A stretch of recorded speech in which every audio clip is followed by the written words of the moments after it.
আসসালামু আলাইকুম। আজকে আমরা দেখব যে বিইউপির আবেদন কবে থেকে শুরু হবে এবং পরীক্ষা কবে হবে, এবং আবেদনের যোগ্যতা কী কী লাগে এটা সম্পর্কে আমরা বিস্তারিত জানব। তো আজকে আমরা BUP Bangladesh university of professionals, যেটা ঢাকার মিরপুর ক্যান্টনমেন্টে অবস্থিত। তো আমরা আজকে দেখব এটার আবেদনটা কবে থেকে শুরু হবে এবং পরীক্ষা কবে হবে। তার আগে আমাদের জানতে হবে যে গত বছর আমাদের পরীক্ষা কবে হয়েছিল। গত বছর কিন্তু আমাদের আবেদনের সময় ছিল 8 থেকে 22 নভেম্বর পর্যন্ত। তাহলে সেটার আলোকে এবার যেহেতু পরীক্ষা আগানো হচ্ছে, তার মানে এবারও আমাদের পরীক্ষা সার্কুলার দিয়ে দেবে কিন্তু রেজাল্টের পরে, অর্থাৎ আমরা দেখা গেলো 20-22 তারিখের দিকে সার্কুলার পেয়ে যাব। সেক্ষেত্রে এই মাসে আমরা, অর্থাৎ অক্টোবর মাসে আমরা হয়তো 7 দিনের সময় পাবো, আর নভেম্বর মাসে 2-3 দিনের সময় পাবো।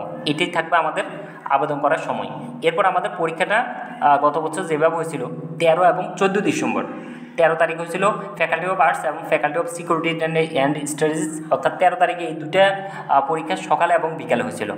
আর ফ্যাকাল্টি অফ সায়েন্স এবং ফ্যাকাল্টি অফ বিজনেস এই দুটার পরীক্ষা হয়েছিল 14 তারিখে সকাল 10টায় এবং বিকাল 3টায়। তো সেই আলোকে এবারে কিন্তু আমাদের পরীক্ষা যেহেতু আরও আমরা একটা জিনিস দেখছি যে সকল পাবলিক বিশ্ববিদ্যালয়ের পরীক্ষা কিন্তু আগায় আসতেছে।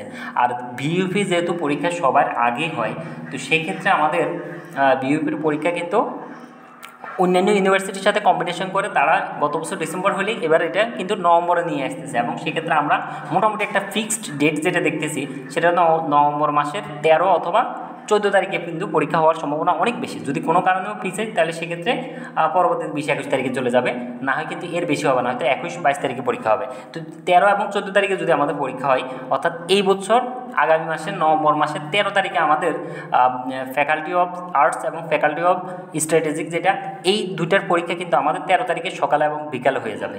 আর 14 তারিখে আমাদের পরীক্ষা হবে ফ্যাকাল্টি অফ সায়েন্স এবং ফ্যাকাল্টি অফ বিজনেস, এই দুটা গ্রুপের সকাল 10টা এবং বিকাল 3টা।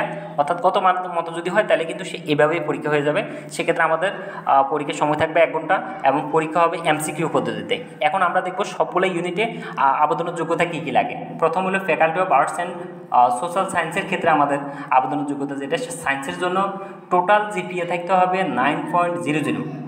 এসএসসি এবং এইচএসসি দুটো মিলে 9.00 থাকতে হবে।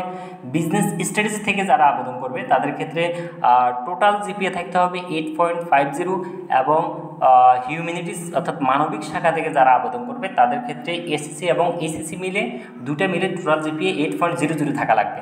এরপর ফ্যাকাল্টি অফ বিজনেস স্টাডিজ অর্থাৎ এফবিএস যেটা, এক্ষেত্রে আমাদের সায়েন্স থেকে সকল ইউনিট থেকে কিন্তু আবেদন করা যাবে।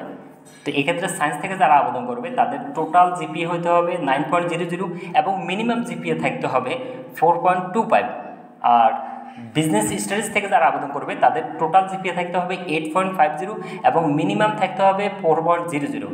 আর হিউম্যানিটিস গ্রুপ মানে মানবিক শাখা থেকে যারা আবেদন করবে তাদের ক্ষেত্রে টোটাল জিপিএ থাকতে হবে 8.50, মিনিমাম 4.00 থাকতে হবে। এরপরে faculty of science and technology, অর্থাৎ সায়েন্স থেকে কিন্তু শুধুমাত্র সায়েন্সে তারাই কিন্তু এই গ্রুপে আবেদন করতে পারবে, আর কেউ করতে পারবে না। তো সেক্ষেত্রে টোটাল জিপিএ থাকতে হবে 9.50 এবং আমাদের ফিজিক্স, কেমিস্ট্রি, ম্যাথ, বায়োলজি এবং ইংলিশ এই সবগুলোতে ইন্টারমিডিয়েটে মানে উচ্চ মাধ্যমিকে মিনিমাম জিপিএ থাকতে হবে 3.50, মানে মিনিমাম A- থাকতে হবে কিন্তু আবেদনের যোগ্যতা, এবং অন্য কোনো গ্রুপ থেকে কিন্তু এখানে আবেদন করতে পারবে না।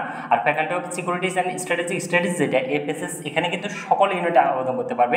তো এক্ষেত্রে সায়েন্সেস থেকে যারা আবেদন করবে তাদের ক্ষেত্রে টোটাল জিপিএ থাকতে হবে 9.00, মিনিমাম থাকতে হবে 4.25। আর বিজনেস স্টাডিজ থেকে যারা আবেদন করবে তাদের ক্ষেত্রে টোটাল জিপিএ থাকতে হবে 8.50, মিনিমাম 4.00 থাকলে হবে। আর মানবিকের ক্ষেত্রে টোটাল জিপিএ থাকতে হবে 8.25, মিনিমাম 4.00 থাকলে আবেদন করা যাবে। এটা ছিল আমাদের সর্বশেষ আপডেট। নেক্সট আপডেট আমরা সেটা অবশ্যই জানাবো। আর কারো কোনো কমেন্ট থাকলে তো সেটা আমরা অবশ্যই রিপ্লাই দেওয়ার চেষ্টা করব। ধন্যবাদ। আসসালামু আলাইকুম।